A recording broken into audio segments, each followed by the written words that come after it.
Ever been to a show and the lighting just totally blew you away? Oh, yeah. Well, you are in the right place because we are diving deep, deep, deep into the world of performance lighting design today. Exciting. It is exciting. We're going to be using RoleCatcher's insights, their career guides, their job hunting tips, everything to give you a backstage pass into this career.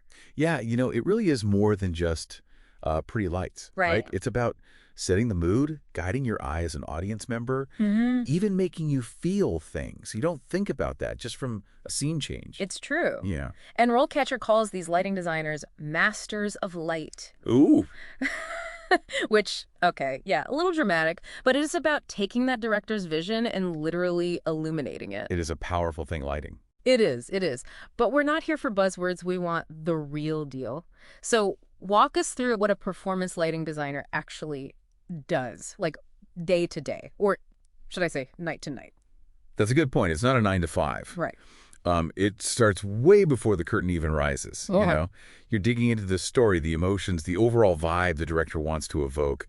Like, imagine you're designing for, I don't know, a dramatic scene, maybe a secret is revealed or something. That light, that needs to be totally different than a big, like, joyous musical number. Totally. So you're in collaboration with the director, really getting that deep understanding. And then what? Like, do you just start pointing spotlights? What happens next? I wish it were that simple. Yeah.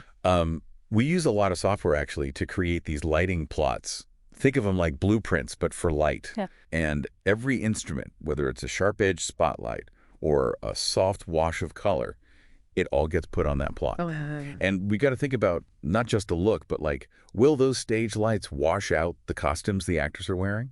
Or even just, can the audience see the actors with the set design we've got going on? Oh my gosh, there are so many layers. Like, as an audience member, never even consider. It's so much more technical than I think people realize. Oh, 100%. It's Yeah. very technical. Yeah. And then as that technical side comes together, there's also the human element. We're coaching the lighting operators, Yeah. the folks actually running the show, making sure each cue, each shift in light happens exactly when the director intends it to during rehearsals. So you've got that pressure of getting the technical cues right on top of this creative vision. And RoleCatcher does not shy away from the cons of this career, like the demanding hours. Was there ever a moment you felt that pressure, like, intensely? Oh, yeah, tons.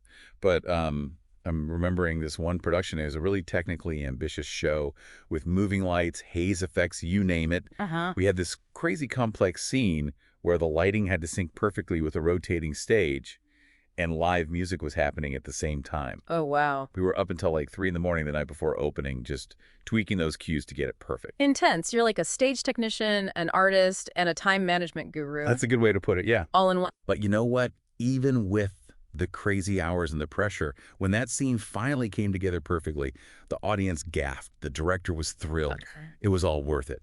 And that's the pro that really keeps you going in this field. Yeah. Totally. Hearing you describe that aha moment, that's the magic of live performance. But not every lighting designer starts out doing those massive, technically challenging shows, right? Right. RoleCatcher talks about these different career stages, like assistant, junior designer, all the way up to senior. What does that path actually look like for someone starting out? Yeah, so, you don't just waltz out of design school and suddenly you're calling all the shots. Like any craft, you've got to apprentice. Yeah. RoleCatcher talks about supporting the creation of lighting plots at that assistant level. Yeah. What does that even mean? Oh. Yeah, break that down. What are you actually doing? I'm picturing someone like running around with colored gels, but I know there's got to be more to it. So much more, yeah. You might be focusing lights, which means you're aiming and shaping the beam, or you're troubleshooting technical issues. Basically, you're the right-hand person for the more experienced lighting designers. Yeah. Just soaking up their process. Oh, okay. Like, I remember my first gig as an assistant, I think I spent an entire week just labeling cables and organizing the lighting inventory. It sounds glamorous. So glamorous. But those little details, though, they matter. They do. You got to start somewhere. You do. And then you move up to junior designer, and that's when you really start to get your hands dirty. You're designing more elements yourself, but you still got a mentor guiding you. And I always tell aspiring designers, don't be afraid to ask questions. Yep. Even if you think they sound silly, you're still learning the ropes, both the technical side and the creative side. Totally. And then RoleCatcher mentions mentoring as a key responsibility once you hit that performance lighting designer level. Yeah. What's it like kind of making that switch from the mentee to the mentor? It is so rewarding Hmm. to see that spark in someone else's eyes. Like when they finally nail a difficult cue or they come up with this really creative lighting solution, it's amazing. Reminds me of why I fell in love with lighting design in the first place. It's paying it forward. It is. But also, like, you're shaping the next generation of lighting wizards. That's right. And then senior lighting designer, that's like the top. Those are the rock stars, right? They're the ones getting called in for the really high-profile gigs. The big leagues, yeah. They're leading the charge on these massive productions. It could be a huge outdoor music festival, a play with crazy intricate scene changes, anything really. Yeah. And often they have multiple designers working under them. Yeah. So you need that experience, but you also need the drive to keep learning, which is huge. Yeah, which is something RoleCatcher highlights. It's not enough to just get the job. You have to keep your skills sharp, right? 100%. Yeah. The technology is constantly evolving. New lighting instruments are coming out, new control systems. Plus, every show is different. Every director you collaborate with is different. So you're constantly challenged to problem solve, to think outside the box. For sure. RoleCatcher is all about pushing designers to attend conferences, take workshops, experiment with new gear. It's about staying curious. I love that. And speaking of staying ahead of the game, RoleCatcher also has a ton of resources for the job hunt itself, especially in this digital age. And let's face it, sometimes just looking at job boards can make your head spin. It's overwhelming. It is, it is. But RoleCatcher really emphasizes that it's not just about like blindly firing off applications. It's about strategic job searching. Okay, so give me the inside scoop. What makes a lighting designer's application stand out in a sea of resumes? What do you need to do? For one, tailoring your CV to each specific job you're applying for. Don't just have one generic resume. Highlight those skills and experience that they're looking for. Yeah. And this is cool. RoleCatcher actually has tools to help you identify those keywords and skills gaps. Oh, that's so helpful. It's huge. So much of the online job world feels like you're just playing this guessing game. Like, what are they looking for? Totally. And that's why I love that RoleCatcher doesn't just stop at the, techie stuff. They understand that this industry is all about connections, about who you know. And they have this whole section on networking, which can make or break your career. Networking. Okay, so it's not just like for those awkward industry mixers, right? How does RoleCatcher suggest you actually use your network in this line of work? Well, they've got this really cool feature. It's called their network tool.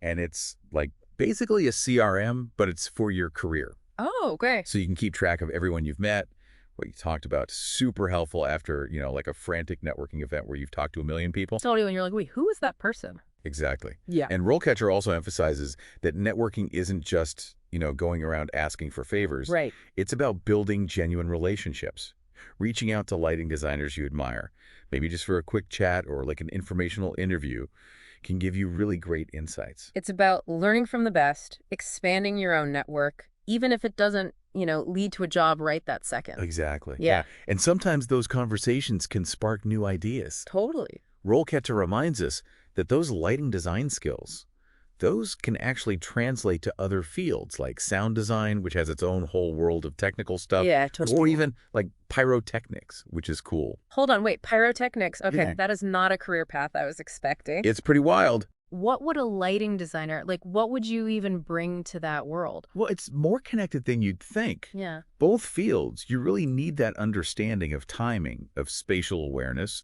because, you don't want to set the stage on fire, hopefully. Right. But pyrotechnics are all about visual impact. Yeah. And who better to understand that than someone who, literally works with light? So you're, like, choreographing not just the light, but also, like, the fire, explosions. It's pretty cool. That is so cool. But let's go back for a second to that light art aspect that RoleCatcher mentioned. It's not all just, like, stage productions. Not at all. Some lighting designers, they're drawn to, creating art installations or immersive experiences. Yeah. Think of using like buildings as canvases and like, light projections that can tell stories without even using any words.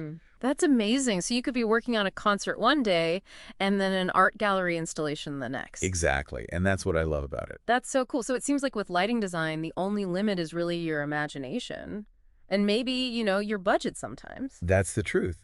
But really, it's a field with so much creative potential, both on the stage and way beyond.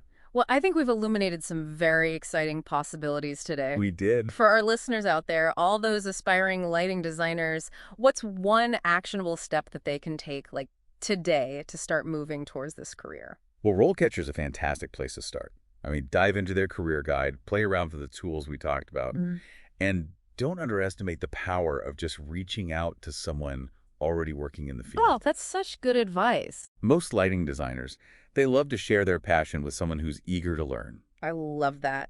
Explore the resources, check out some local theater groups in your area, production companies. You never know what opportunity might be right around the So corner. that's right, just get out there. And who knows, maybe someday you will be the one designing lighting for Broadway. Wouldn't that be something? It would.